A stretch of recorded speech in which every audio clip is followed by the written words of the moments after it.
Hey guys, what's going on? James here, and in this video today, we're taking a look at an article from Greg Rosenthal from around the NFL, because this is an article projecting the starters for each team of the NFC South, the Bucs, the Falcons, the Saints, and the Panthers as well. Yes, this article is from May 22nd, but I still thought it'd be good to kind of overview who Greg Rosenthal had as the projected starters for the Bucs, and then give my own determinations as who I feel the possible starters for this Bucs football team in 2024 is going to be. So, we're going to go past the Falcons. We're going to go past the Carolina Panthers. We're going to go past the New Orleans Saints. We're going to go all the way down to the Tampa Bay Buccaneers. And first things first here, let me go ahead and zoom in so we can get a bit of a better look at what's going on. Baker Mayfield, starting quarterback. I mean, he's the $100 million quarterback for this team. He is tabbed as the franchise guy right now at this point. Really have no arguments with that. I don't think anybody would at that point, or at least to say that, you might not want Baker Mayfield as the starter. At least some people might not. I think he's completely fine, but to say that you're not expecting him to be the starter, I think would be just crazy at this point. You then look at the running back position. You have Rachaad White coming in here as the starting running back. Again, not really surprising, at least in terms of saying that Rachaad White is penciled in as the starter, but a couple of important things to note is that the team did bring back veteran running back Chase Edmonds into the mix. I do think he's going to be getting some playing time this upcoming season, and then also they drafted 4th round draft pick Bucky Irving as well out of Oregon, who has had some people who love him, some people who don't love him in terms of the pick and the selection at the time, but I do believe that he will be getting some playing time in that mix as well. So yes, Rachaad White is by all means technically the starter for the Buccaneers, and I do 100% believe that Rachaad White will be getting a lot of work this upcoming season, but I don't know if it'll be as much as he got the previous season, just because you have a lot of guys in this mix, in Edmonds and in Bucky Irving, who can relieve some of that load that Rachaad White has on his plate going into this upcoming season. At the wide receiver trio here, you've got Mike Evans and Chris Godwin. That is, again, very unsurprising in terms of those two being starting wide receivers for this team. We all know that. They are both fantastic. What's interesting here is that Greg Rosenthal has Trey Palmer slotted in at wide receiver 3. Now, I do... man, this one's tough. I do see where Greg Rosenthal is coming from. I do. But man, it's going to be a close competition. I think even right now, it's too close to tell. We haven't even had training camp yet. And I feel like I genuinely don't know who this team's wide receiver 3 is going to be it Trey Palmer or be it Jalen McMillan. A top 100 pick is nothing to scoff at in terms of a wide receiver investment. I mean, Chris Godwin, started a healthy amount of games in his rookie year, and he was picked in a very similar vein in that range of where Jalen McMillan was picked. So it's going to be really interesting to see who that wide receiver 3 is going to be. I do understand where Rosenthal is coming from right now, because yes, in terms of momentum and advantage, I think you would give that to Trey Palmer right now, because he has had a year working with all of these guys, building a chemistry with Baker Mayfield, being with most of this coaching staff, although it is a new offensive coaching staff, and that's going to play a big factor into that as well. Who will Liam Cohen prefer as his wide receiver 3? But man, yeah, I'm going to say it's Jalen McMillan. I'm going to say Jalen McMillan's going to start the year as the wide receiver 3. I'm going to disagree with Rosenthal on this one. I'm going to go with, maybe it's not even a bold pick, but I'm going to go with Jan McMillan as the wide receiver 3. Tight end, Cade Otton. No surprises there, because quite frankly, I mean, there isn't really anybody else on the roster who can genuinely compete with Cade Otton for the starting tight end role right now. I mean, really the only two guys really are Devin Culp, the 7th round draft pick out of Washington, and Payne Durham, the 6th round draft pick from last year's NFL draft. That's it. I was going to say maybe Tanner Tuula, but I don't know. It's literally Cade Otton's job. It is what it is. Offensive line gets very interesting here. Tristan Wirfs at left tackle, done, dusted. I agree with that 100%. Cody Mock at right guard, I very much think that that's going to be the case. Luke Gedeke at right tackle, very much agree with that. Where you get to the offensive line, two interesting things to note here. Graham Barton at center. I think that, yes, Graham Barton will be this team's starting center. The Bucs have been trying to say, like, well, it's going to be a competition. I think Graham Barton will not only be a starter for the Bucs this year, but a high-level starter at that. I have a lot of faith in Graham Barton, if you guys can't tell. And I think he will do an excellent job at that center position. But then at left guard, you know, Rosenthal has Ben Bredesen here instead of like a guy like Sua Opeta. Of course, this leans into the idea that Robert Hainsey won't be competing at left guard, and I think that the train's pretty much done on that one. I think that Robert Hainsey is going to be staying at center this upcoming season. But Ben Bredesen at left guard, it's tough. I'm going to say I'll agree. And I know a lot of people like Sua Opeta and like what he has done at the NFL level. I'm going to give Ben Bredesen the nod here just because he has so much experience. Even last year, started 16 games at left guard for the Giants. I'm going to give him the nod because he's just had more experience, and maybe that's what the Bucs are looking for. Granted, both guys have come out of organizations originally that have produced great offensive linemen in the past. The Ravens, where Ben Bredesen was originally drafted before being moved on to the Giants, and then Sua Opeta with the Philadelphia Eagles.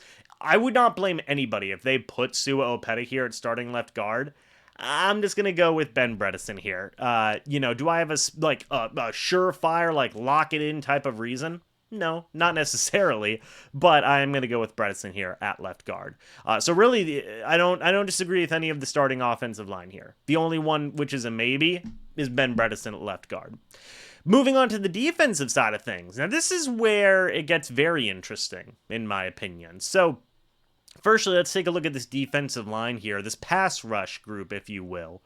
At defensive line, you've got Logan Hall, Vita Vea, and Kalijah Cansey. Very interesting. I would argue, and I'm curious to get your guys' thoughts and opinions on this. Could you see Will Golston starting over Logan Hall?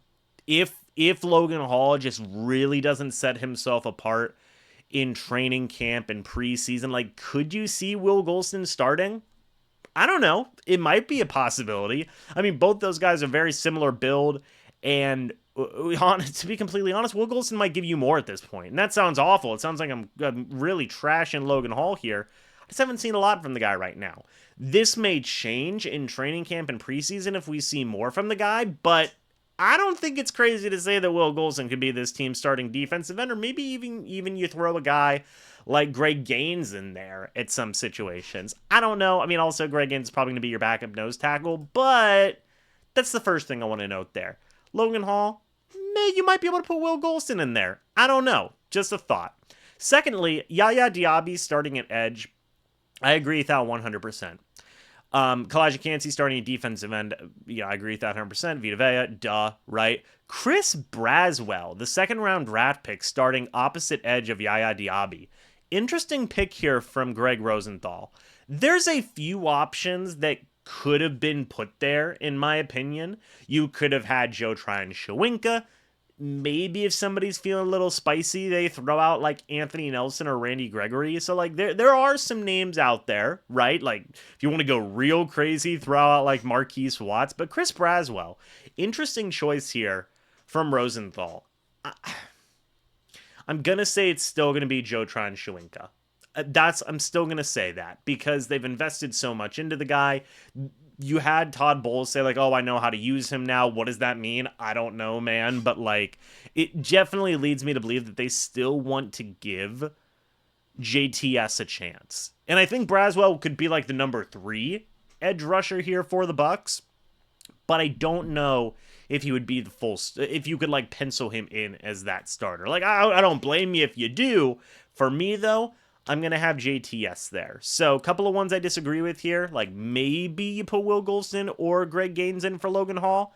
And then I personally would probably pencil in JTS instead of Chris Braswell. But that could certainly change during training camp.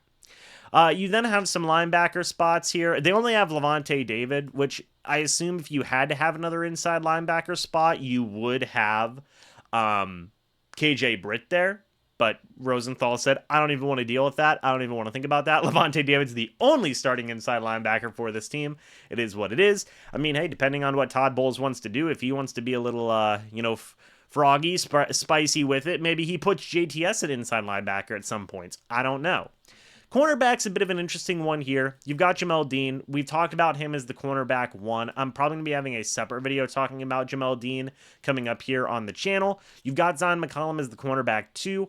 Really don't think there's any debate about that. The only guy that you could even realistically have here besides Zion McCollum would be like a Bryce Hall. If you really want to go crazy with it, like, hey, technically, Tyreek Thunderberg got some appreciation from Todd Bowles recently, but like it's Zion McCollum's job to lose, very, very much so. Bryce Hall would only be the real legitimate competition there.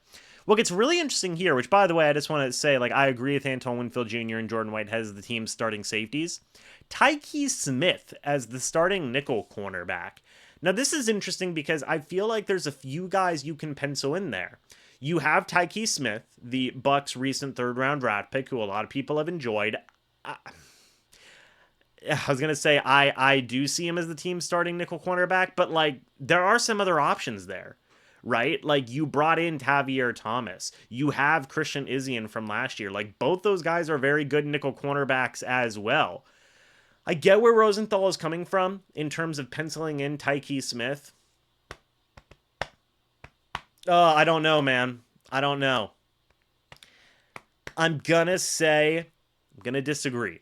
I'm going to say it's going to be Tavier Thomas. That's my guess. People may disagree with that. In fact, I'm not even 100% sure why that's my pick, okay? It's much like the Ben Bredesen pick. I don't know, man. Maybe they want some veterans. Be a very young cornerback tandem in there with McCollum and Tyke Smith.